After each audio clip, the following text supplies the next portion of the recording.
Halo, selamat datang di Bengkulu. Silakan tetap duduk dan mengenakan sabuk pengaman Anda. Sampai pesawat ini berhenti dengan sempurna dan tanda kenakan sabuk pengaman dipadamkan. Apabila membuka tempat bagasi kabin untuk berhati-hati agar tidak ada barang yang terjatuh.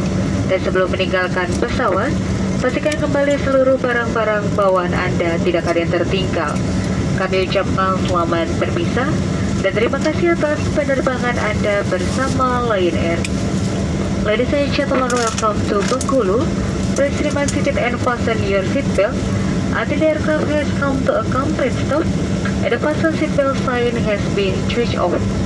Please pay attention when opening the luggage bin as some items may fall out. And before disembarking, please check your personal belongings so there's nothing left behind. We would like to say goodbye to all passengers and thank you for flying with Lion Air. Mohon perhatian untuk seluruh penumpang transit yang akan melanjutkan penerbangan.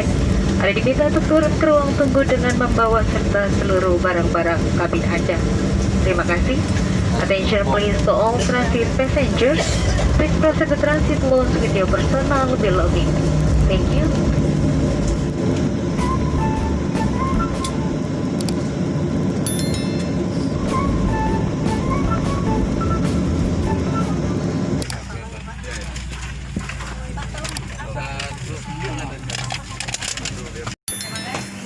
Terima kasih, Mbak.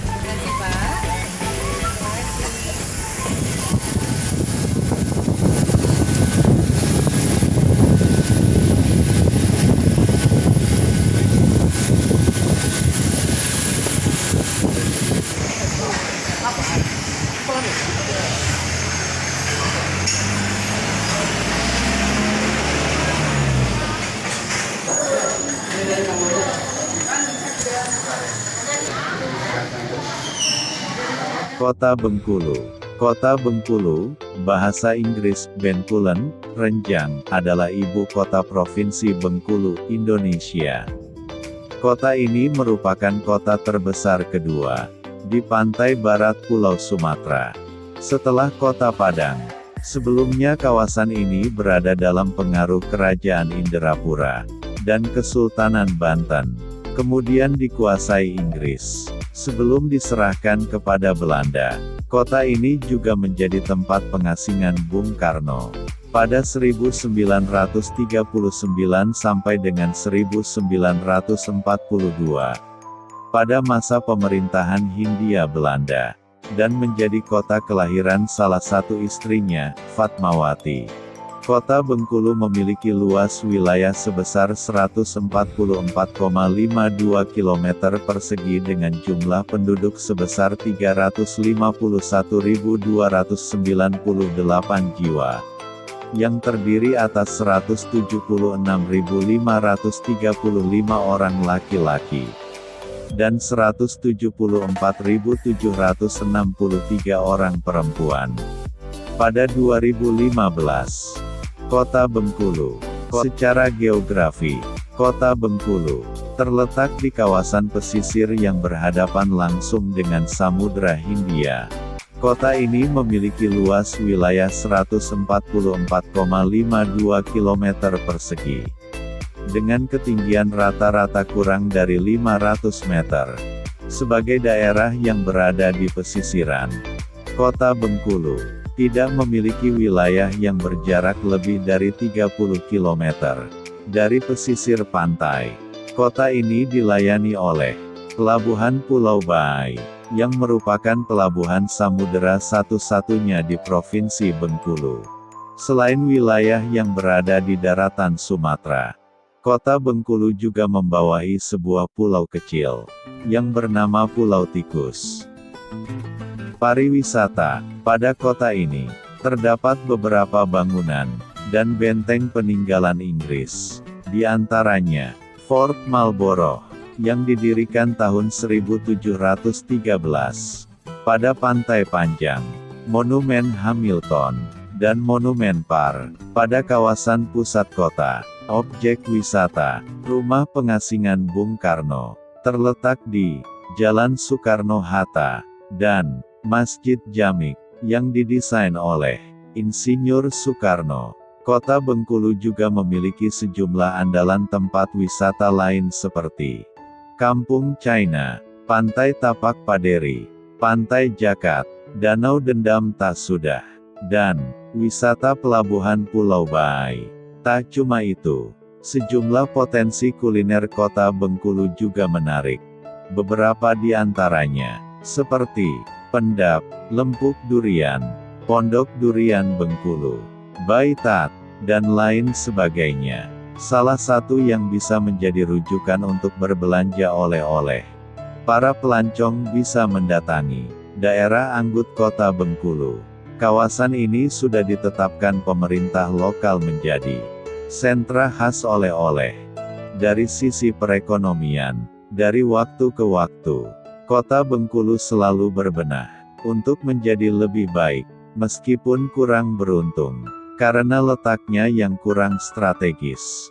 Kota Bengkulu tetaplah sebuah kota yang relatif maju jika dikaitkan dengan jumlah penduduk, kondisi geografis, dan sumber daya. Jalan-jalan di kota ini relatif luas. Struktur kota amat terencana, sehingga sangat mudah mengantisipasi terjadinya perkembangan pada masa yang akan datang. Benteng Marlborough. Benteng Marlborough terletak di tepian laut, dengan struktur bangunannya yang terdiri dari bagian-bagian yang sangat lengkap. Struktur bangunan inilah yang membuat benteng ini menjadi istimewa. Denah benteng, seperti kura-kura, dinding bangunan, terbuat dari bata, dengan tebal rata-rata 1 meter. Lantainya, dari ubin, batu karang, dan atap berupa genteng. Pintu gerbang, dan pintu ruangan, terbuat dari kayu berengsel besi. Beberapa ruangan berfungsi sebagai ruang tahanan, gudang senjata, dan kantor. Bagian tengah benteng merupakan halaman luas dan terbuka. Benteng berbentuk segi 4 ini memiliki bastion atau gedung jaga di keempat sudutnya. Bastion ini berbentuk segi 5 yang dikelilingi oleh tembok yang dilengkapi dengan celah intai berbentuk segitiga. Selain itu, benteng juga pernah memiliki terowongan bawah tanah yang berfungsi sebagai penghubung keluar. Terowongan ini menuju ke Pantai Panjang, Tapak Padri, dan gedung daerah Istana Gubernur yang kini tertutup karena tidak terpelihara. Pembangunan benteng ini memakan waktu selama 5 tahun. Benteng ini tidak hanya berfungsi sebagai pertahanan EIC untuk menghadapi ancaman VOC, namun juga sebagai tempat yang berfungsi menjadi pusat pemukiman. Di pertengahan abad ke-18, beberapa bangunan tambahan untuk gudang senjata dibangun dalam benteng. Benteng juga mengalami perluasan karena pembangunan pemukiman. Selain Verinic de Ostindische Company atau VOC, ada persekutuan dagang lain yang melancarkan misinya di sekitar wilayah Indonesia. Pada masa lalu, persekutuan dagang tersebut adalah East India Company, yang berasal dari Inggris. Antara VOC dan EIC sempat bersaing di Banten, namun EIC kalah dan kemudian menyingkir. EIC kemudian mencari tempat lain dan tiba di Bengkulu. VOC sendiri sempat mendirikan sebuah kantor dagang di Bengkulu pada tahun 1664.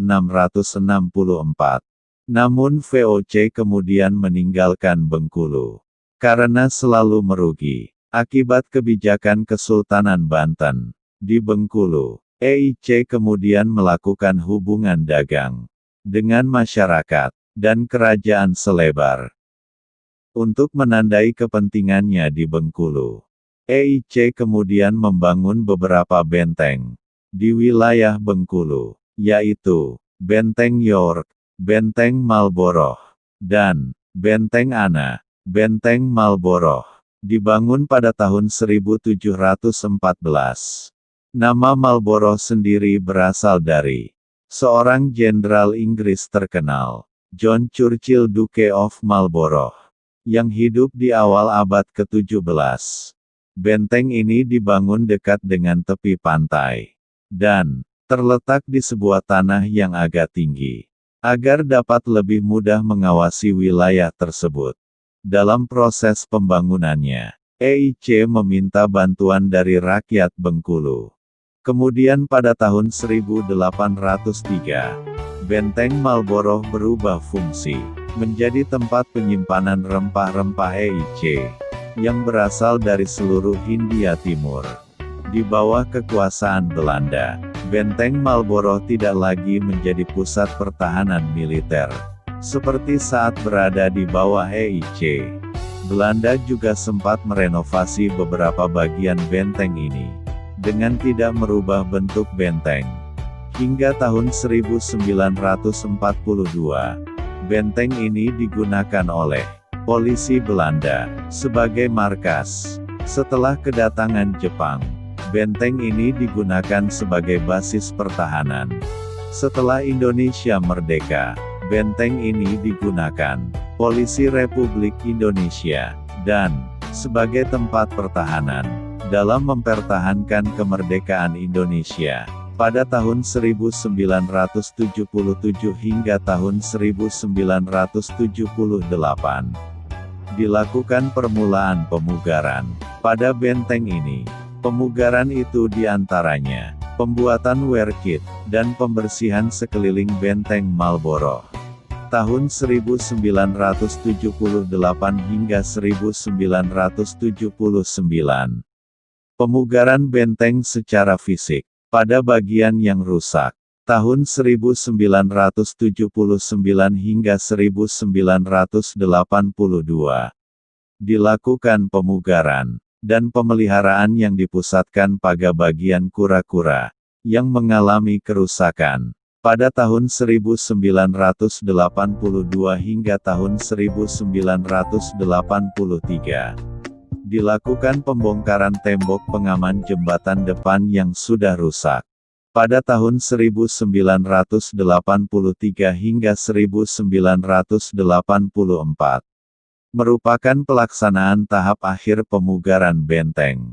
Pada pemugaran ini, dilakukan pembongkaran gedung kantor, berkas kodim, pembuatan kosen jendela, dan pintu, dan hal lainnya.